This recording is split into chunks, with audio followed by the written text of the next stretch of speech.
السلام علیکم ګرانو دوستانو ویډیو پوره وګورئ که مو پوره ونه کتله نو د ویډیو په مطلب نه پوهیږئ چې ویډیو کې زموږ هدف څه دی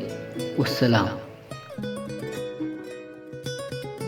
نری د غم باران دی جدا رانه جانان دی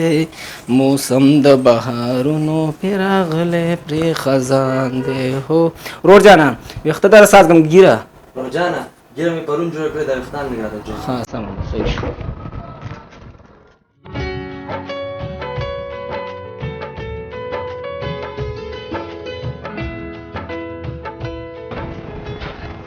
السلام علیکم وعلیکم السلام بخیر راغلی ورور جانه خیر جوړ یې استاد نمبر شته که خلک ډېر دي نه نمبر شته مهرباني وکړه کښېنه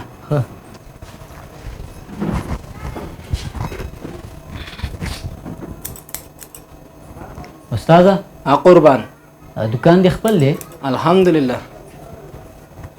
مخکې یعنې تا دغه کې کار نه کوو ښار کې ولې نه هلته مې کار کولو خو د هغې ځای دوکانونو کرایه نه جګې وي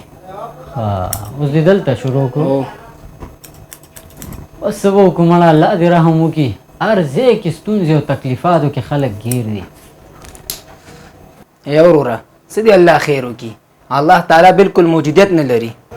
نعوذ بالله دا ته څه شی وایې ولې نه لري که الله تعالی موجود وي نو ولې به خلک په مشکلاتو مصیبتونو او تکلیفونو کې اخته کېدل او ولې به خلک روزانه ژوند کې خفه خو الله تعالی موجودیت نه لري که نه هسې لګي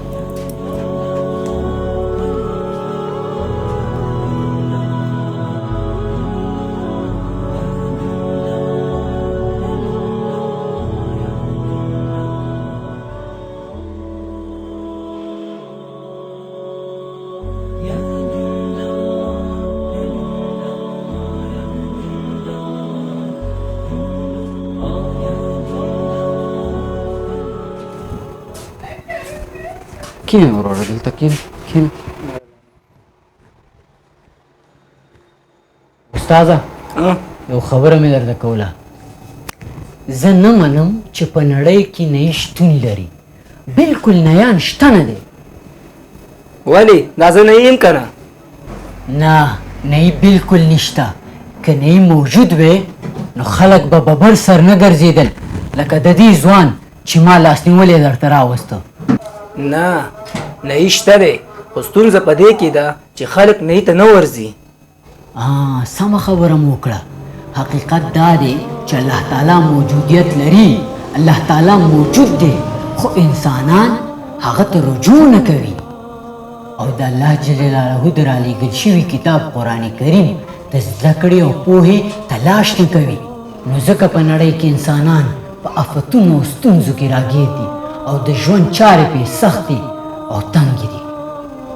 راځه ومن أعرض عن ذكري فإن له معيشة ضنكا ونحشره يوم القيامة أعمى قال رب لم حشرتني أعمى وقد كنت بصيرا الله تعالی په قرآن کې فرمایي چا چې زما له پیغام او ذکر یا قرآن کریم څخه مخ واړو نو زه به د هغوی ژوند په رښتیا سره تنګ او غمجن کړم او د قیامت په ورځ به یې ړوند کړم دوی به وایي خدایه ولې دې زه ړوند کړم په داسې حال کې چې موږ به دنیا کې بینا وو لیدل به مو کول